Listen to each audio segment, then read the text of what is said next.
Regardez maintenant ces traces dans le sol, ces couleurs qui permettent de marcher dans les pas des dinosaures. Alors, on s'est amusé, oui, à les imaginer. C'est un site unique en France, l'un des plus importants dans le monde. Et il se trouve où ça ? Dans un village de 200 habitants seulement. Une sacrée curiosité de nos régions où nous entraînent Irvine Blonze, Nadia Adjbouziane et Grégory Martin. Au milieu de la forêt, un triangle de terre marqué de pas de toutes les couleurs. Ce sont des empreintes de dinosaures, jusqu'à 1 mètre de diamètre, bien plus grandes que celles posées par ceux qui viennent les voir. On est à l'entrée d'un des plus grands sites au monde, entre 1500 et 2000 empreintes. Ces traces sont très anciennes, plus de 155 millions d'années. Chaque couleur ne correspond pas à une espèce de dinosaure, c'est plutôt pour différencier les pistes. Une piste, c'est à partir de 3 empreintes. Suivre leurs pas, c'est avoir l'impression de se lancer sur 2 pistes. Les pattes arrière forment une marque ovale, pas les pattes avant, qui ressemblent plutôt à un demi-cercle. Ce croissant, ce demi-cercle, c'est comme une flèche, vous voyez mon doigt, ça indique le sens de déplacement. Et donc, il se déplace à 1,4 km maximum à l'heure. Extraordinaire de trouver ces traces.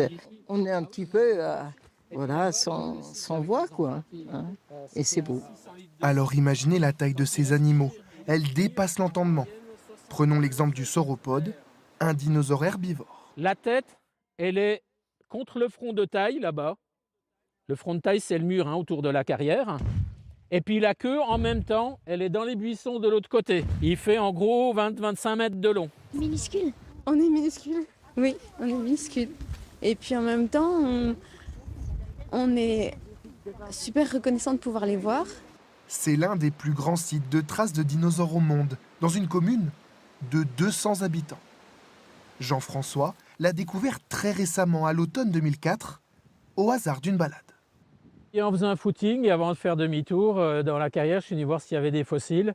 J'ai découvert des empreintes. Il y avait des empreintes un peu partout, c'était assez exceptionnel. Ce passionné de paléontologie se bat pour sa sauvegarde, mais le site est menacé. Aucun toit, ni aucun aménagement n'a été construit pour protéger les empreintes. Seule solution, recouvrir la majorité d'entre elles sous terre, pour éviter qu'elles ne disparaissent. Ça a été protégé pour mettre hors gel, parce que le gel détruit petit à petit ce qu'on peut observer là. Jean-François estime qu'il y a d'autres traces de dinosaures, pas encore découvertes, mais étendre le site coûterait trop cher à la commune de Loul. Reprendre les recherches paléontologiques, c'est en plus fermer le site au grand public. Il accueille chaque année plus de 20 000 visiteurs.